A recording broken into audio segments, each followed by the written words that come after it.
3 months after the shareholders' meeting, May stood in the newly renovated kitchen of what was once Golden Dragon's flagship restaurant. Stainless steel gleamed under bright lights, and the air hummed with the energy of two teams learning to work as one. Her catering staff now worked alongside the restaurant's original chefs, creating something entirely new. The merger hadn't been easy. Many of Golden Dragon's employees had been loyal to Mrs. Lee for years, and they viewed Mai with suspicion at first. But actions spoke louder than words. When Mai restored the pension funds and gave long overdue raises, attitudes began to change. "Try this," her head chef called out, offering a spoon of something fragrant.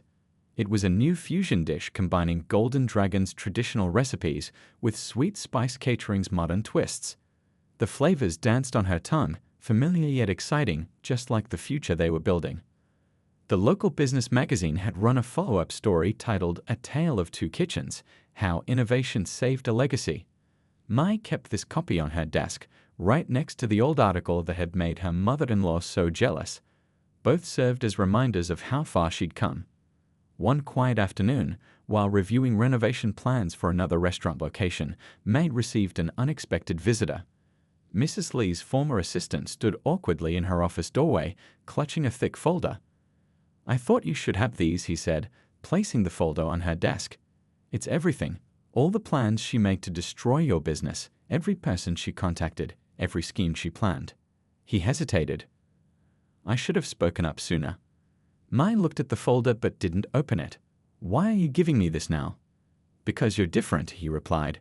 "You actually care about the people who work here. And I want to stay, if you'll let me." She studied him for a moment, then nodded. "Everyone deserves a second chance," she said, dropping the folder into her shredder. "Just remember that loyalty goes both ways." The biggest challenge had been family gatherings. Jun's relatives were split. Some supported May after learning the truth, others couldn't forgive her for humiliating Mrs. Lee. Sunday dinners became tense affairs, with empty chairs and awkward silences. But life had a way of bringing unexpected changes. One evening, May was working late at the restaurant when a familiar figure appeared at the kitchen door. Mrs. Lee stood there, looking smaller somehow without her designer suits and perfect makeup.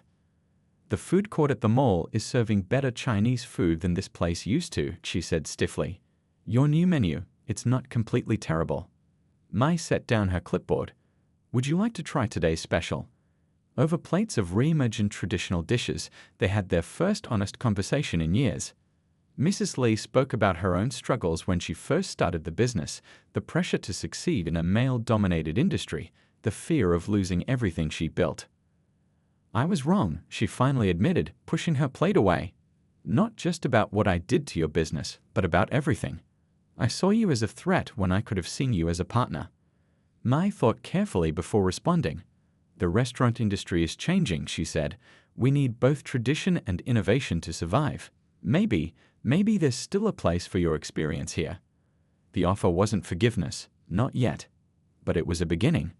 Mai created a position for Mrs. Lee as a menu consultant, focusing on maintaining the authenticity of traditional dishes while embracing modern touches.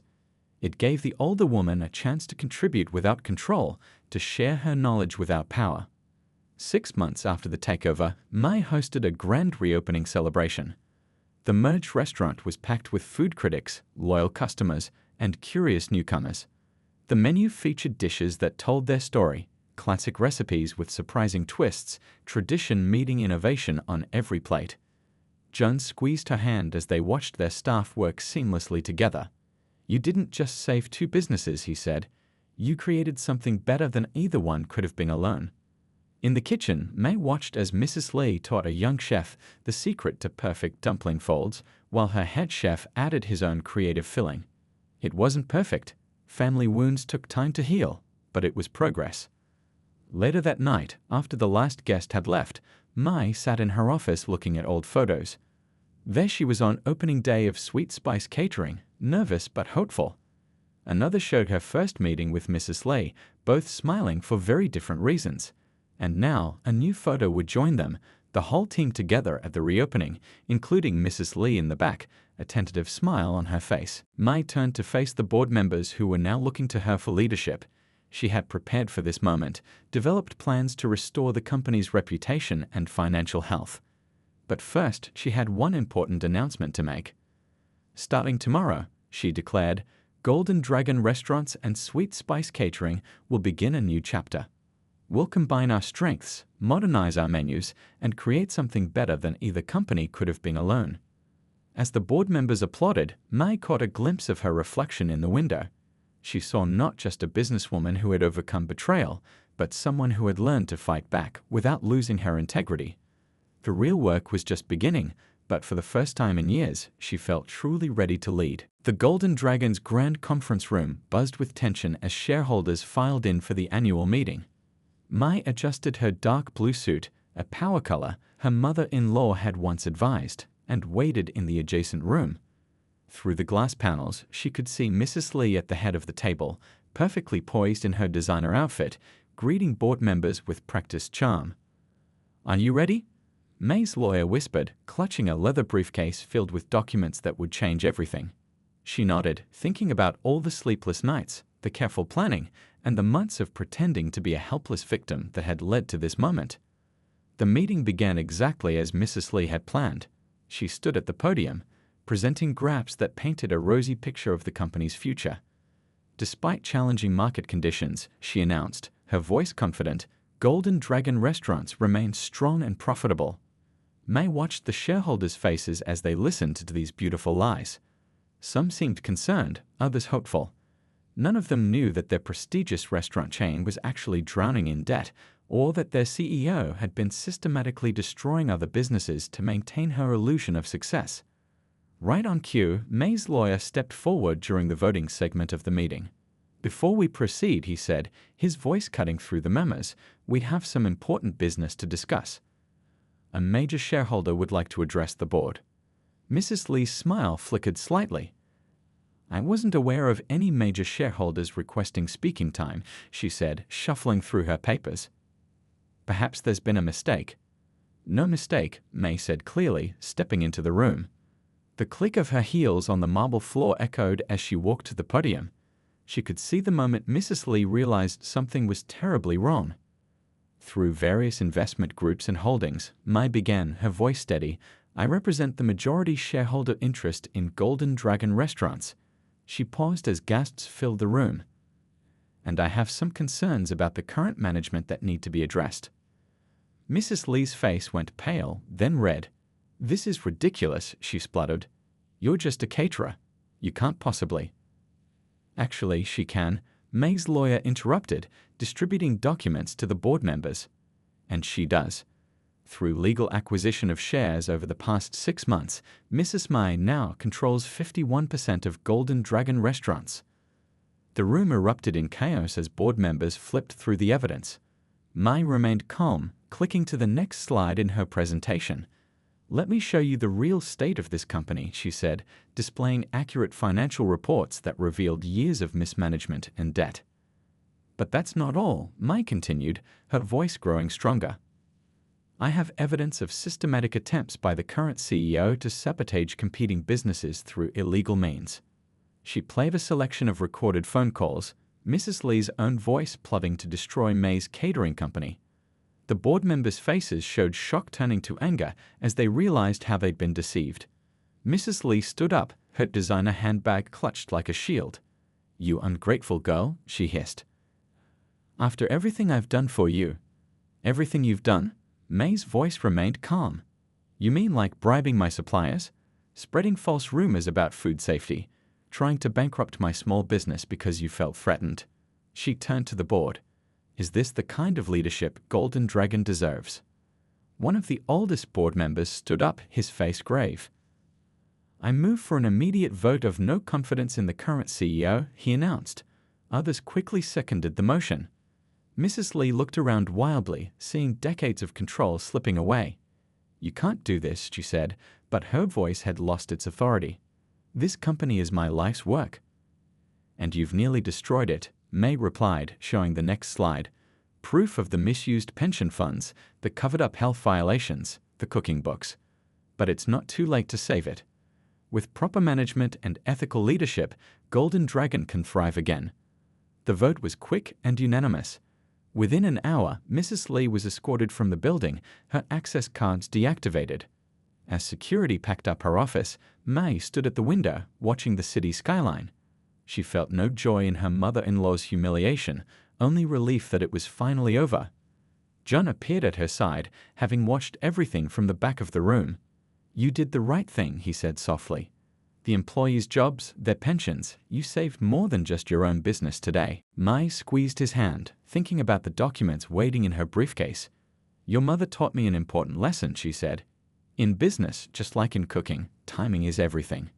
And tomorrow, everything will be perfectly done." The morning sun hadn't yet risen when May's phone rang with the news she'd been dreading. Her bank was calling an emergency meeting about her business loan. As she drove through the quiet streets, she knew exactly who was behind this latest attack. Inside the bank's conference room, the loan officer's face was sympathetic but firm. "Given the recent concerns about your business stability, we'll need to recall the loan immediately." He slid a document across the table, not quite meeting her eyes. Mai read through the paperwork, her hands steady despite the storm raging inside her. The repayment terms were impossible, clearly designed to force her into bankruptcy. Through the glass walls, she caught a glimpse of a familiar figure hurrying away from the bank's entrance. Mrs. Lee's personal assistant, no doubt reporting back to his boss. Back at her catering kitchen, May gathered her staff. Their worried faces made her heart ache. These people had stood by her through everything, working extra hours when deliveries were delayed, defending her reputation against false rumors. "I won't lie to you," she told them, her voice firm. "We're facing some serious challenges. If anyone needs to look for other opportunities, I understand." To her surprise, not a single person moved toward the door.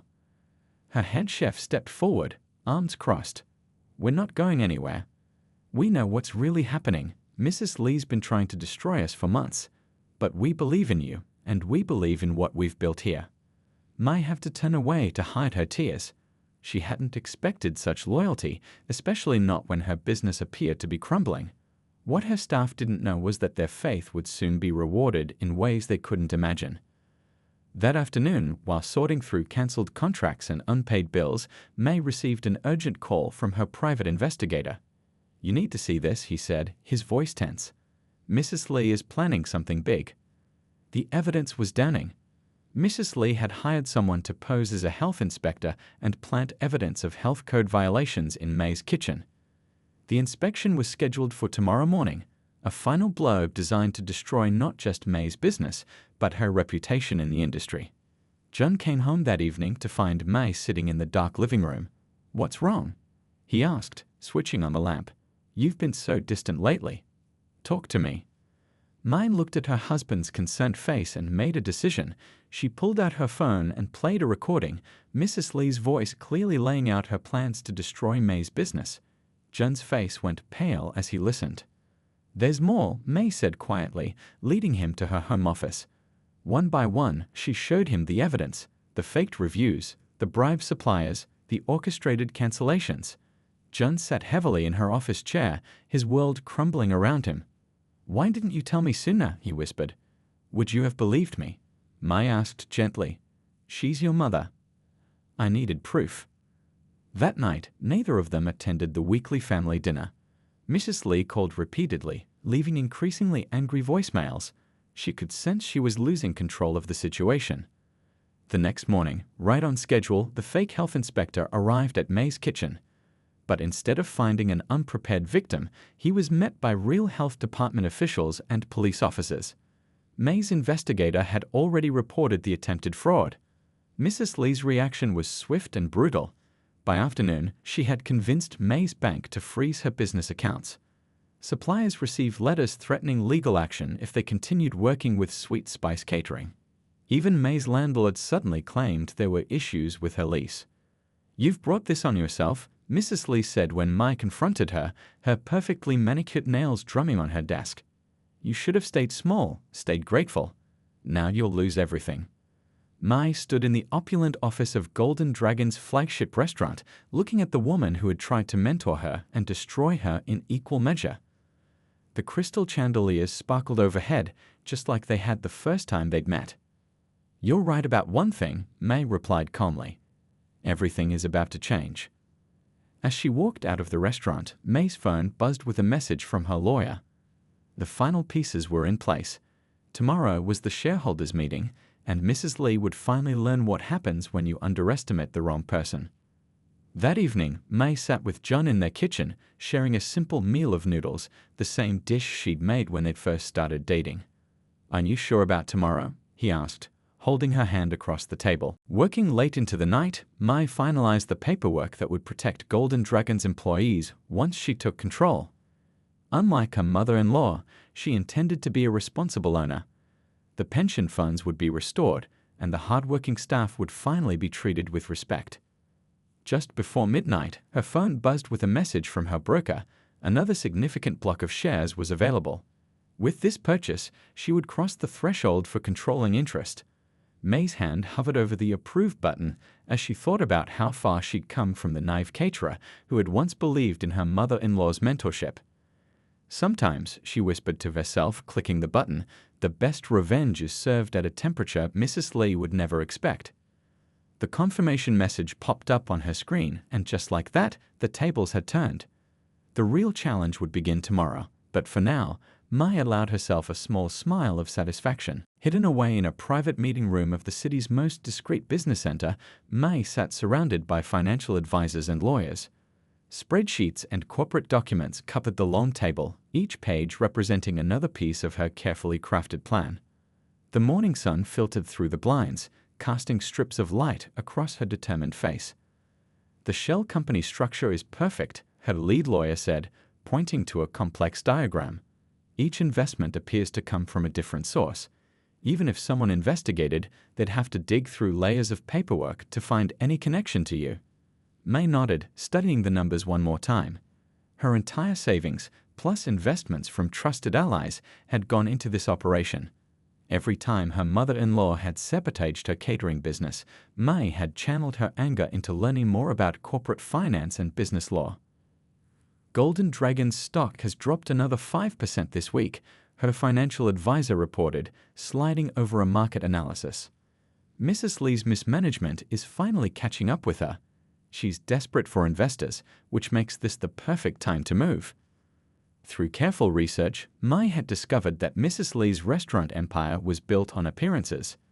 The fancy decorations and expensive ingredients masked mounting debts and declining profits. The woman who had tried to destroy May's small catering business was actually struggling to keep her own company afloat. Back at her catering kitchen, May maintained the illusion of a struggling business owner. When her staff worried about the declining bookings, she assured them that things would turn around. "We just need to weather this storm," she told them, knowing that soon everything would change. The hardest part was keeping the secret from June. Every night at dinner, he'd ask about her day, and she'd have to bite her tongue, holding back the truth about how she was secretly buying his mother's company piece by piece. The guilt gnawed at her, but she reminded herself of all the nights she'd cried over lost contracts and sabotaged events. One evening, while reviewing purchase agreements in her home office, May discovered something unexpected in Golden Dragon's financial records. Mrs. Lee had been taking money from the company's pension fund to cover operating expenses. It wasn't just about revenge anymore. Employees' futures were at stake. "We need to move faster," May told her team the next morning. "How soon can we acquire a controlling interest?" The process was like putting together a puzzle in the dark. Each shared purchase had to be timed perfectly and routed through different companies to avoid raising suspicions. May spent countless hours on encrypted calls with brokers and investors, coordinating every move. Meanwhile, Mrs. Lee grew bolder in her attacks. She hired people to stand outside May's catering kitchen and tell potential clients that the business was closing down. She even tried to bribe May's head chef to quit right before a major event. "Your business seems to be having such troubles," Mrs. Lee said during a family dinner, her voice dripping with false sympathy. "Perhaps it's time to consider a different career? I hear the local cooking school needs teachers." May smiled politely and sipped her tea, thinking about the stock certificates hidden in her office safe. "You might be right," she replied. "Sometimes we have to make big changes in life." The turning point came when May's team discovered that Golden Dragon was planning to sell a large block of shares to raise emergency funds. It was the opportunity they'd been waiting for. Through a network of shell companies, May's team swooped in and purchased the entire block. That night, May stood in front of her mirror, practicing her poker face. Tomorrow, she would sit across from Mrs. Lee at their weekly family breakfast, knowing she now owned nearly 40% of Golden Dragon restaurants.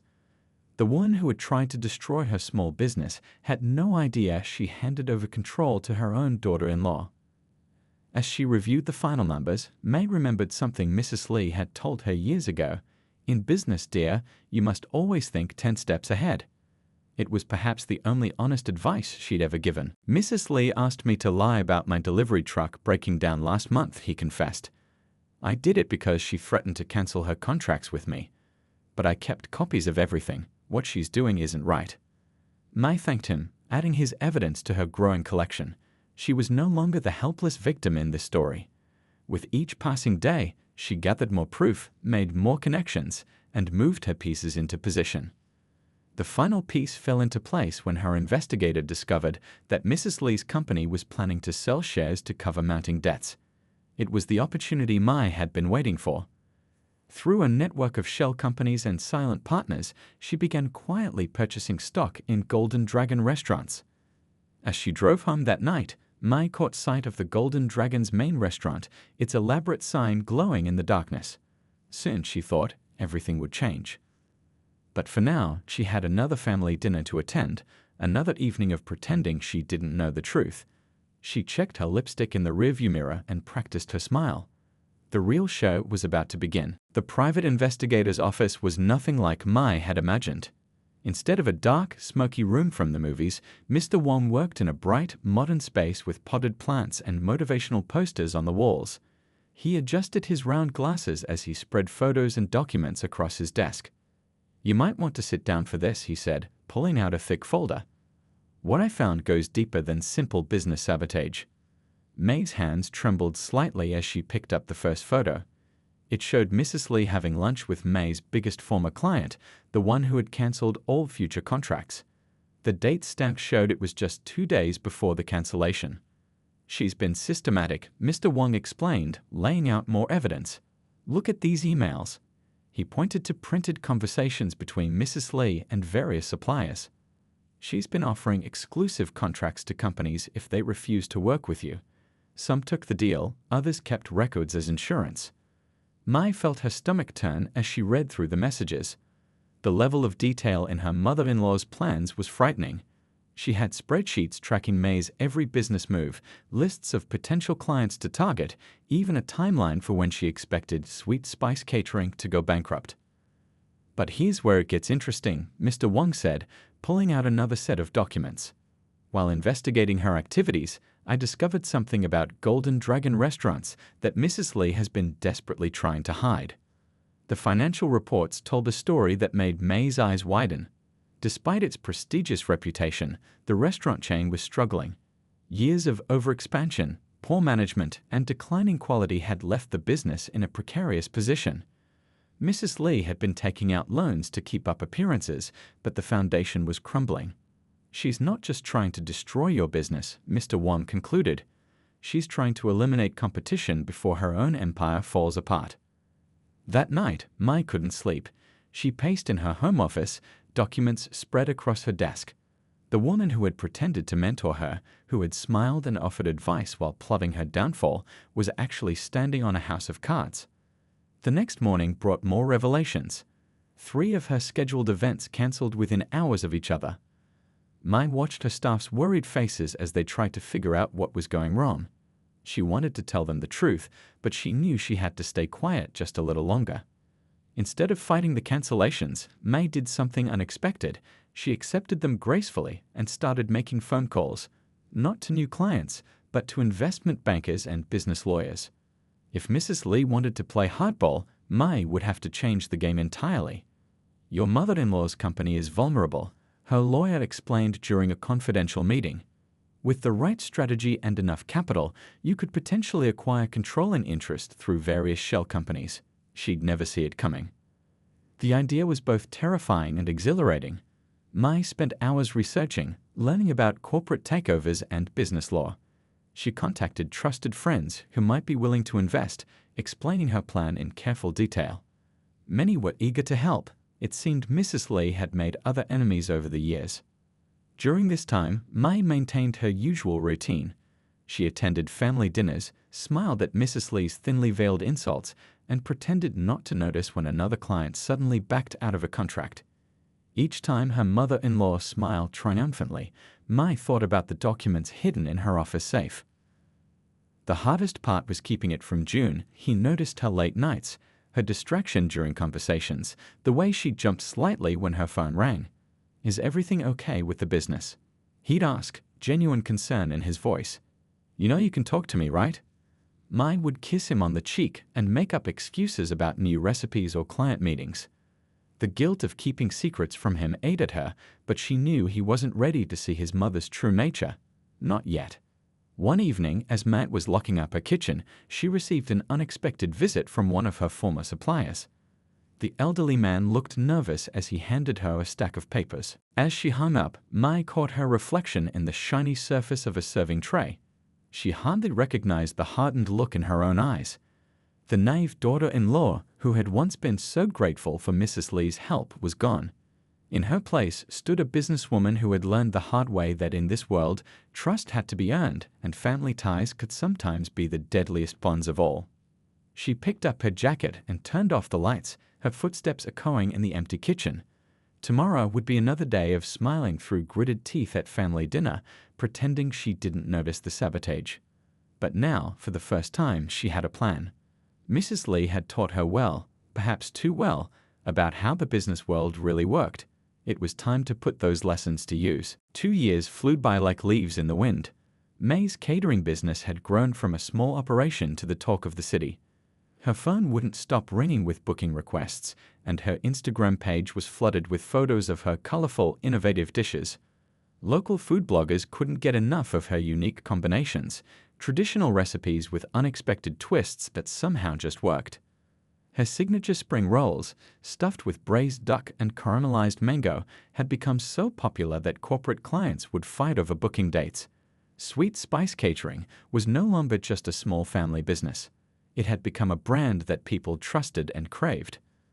The city's biggest lifestyle magazine had just run a feature calling Mai the queen of modern Asian cuisine.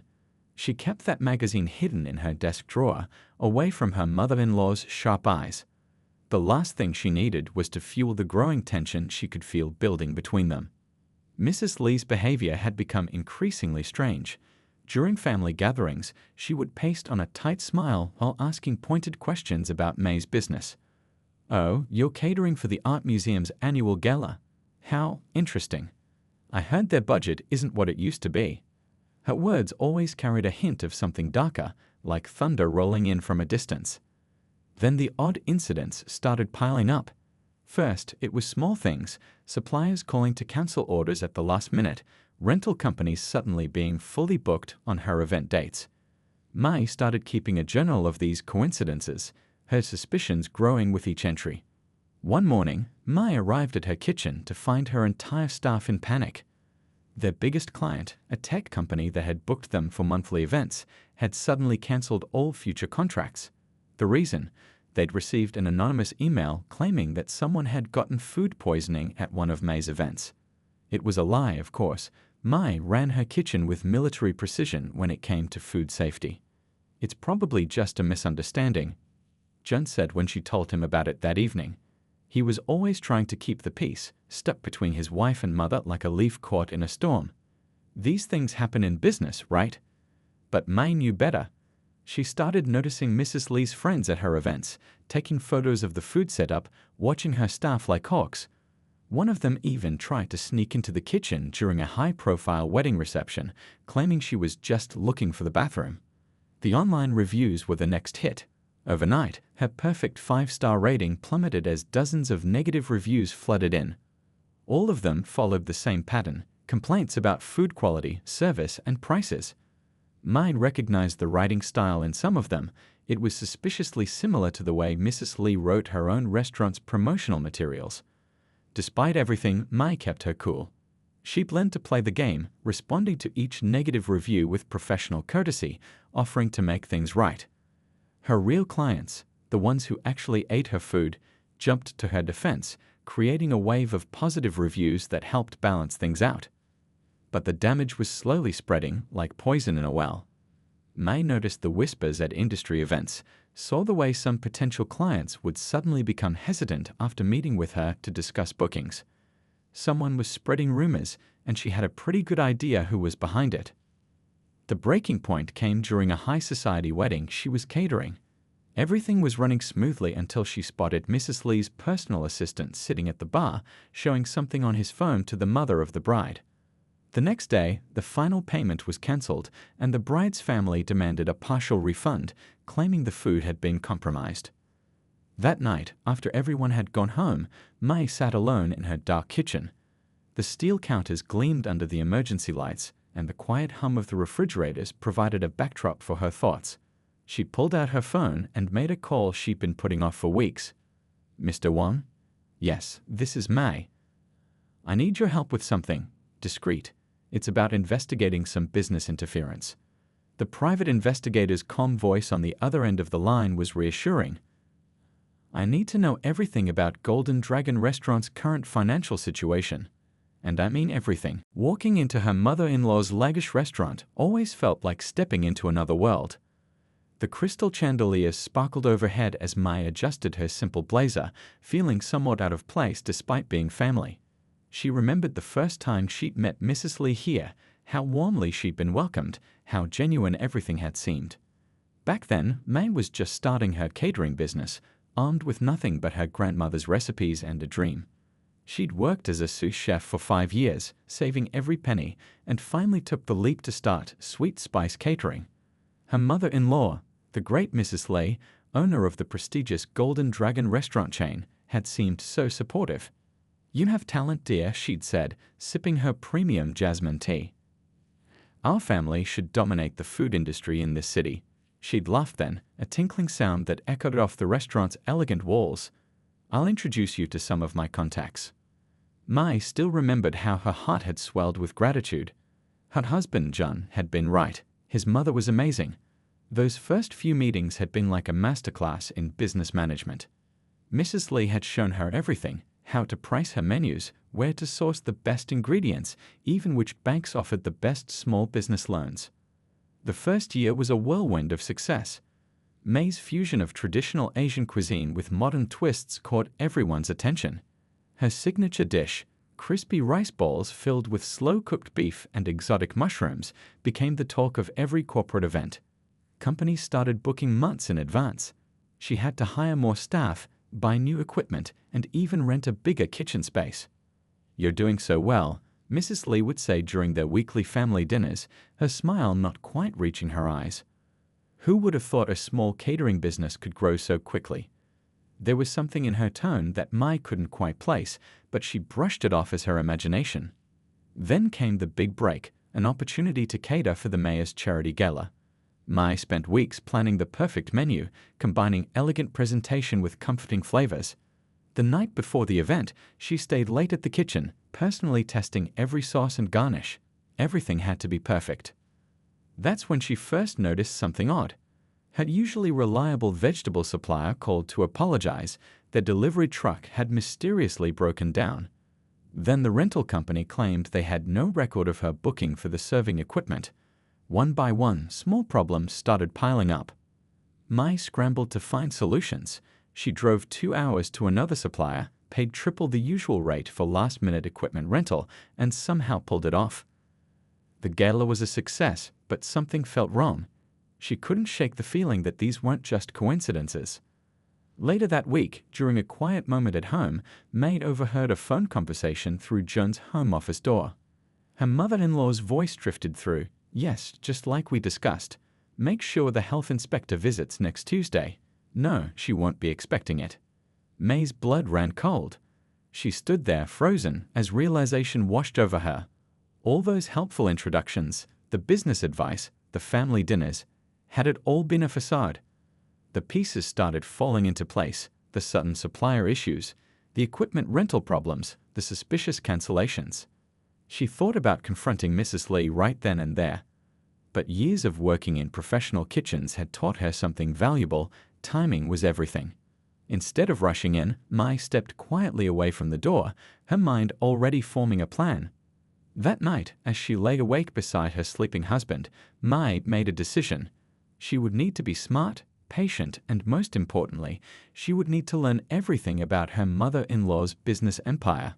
If Mrs. Lee wanted to play this game, Mai would make sure she knew all the rules. The next morning, Mai smiled warmly at her mother-in-law during their usual breakfast meetup. "The restaurant looks beautiful today," she said, admiring the fresh flowers on every table. Mrs. Lee beamed with pride, not realizing that her daughter-in-law was already thinking 10 steps ahead. Little did Mrs. Lee know, but her perfectly orchestrated plan to destroy Mai's business would lead to the biggest shock of her life. Mai sipped her coffee quietly, already making mental notes about which lawyers to contact. The real game was just beginning.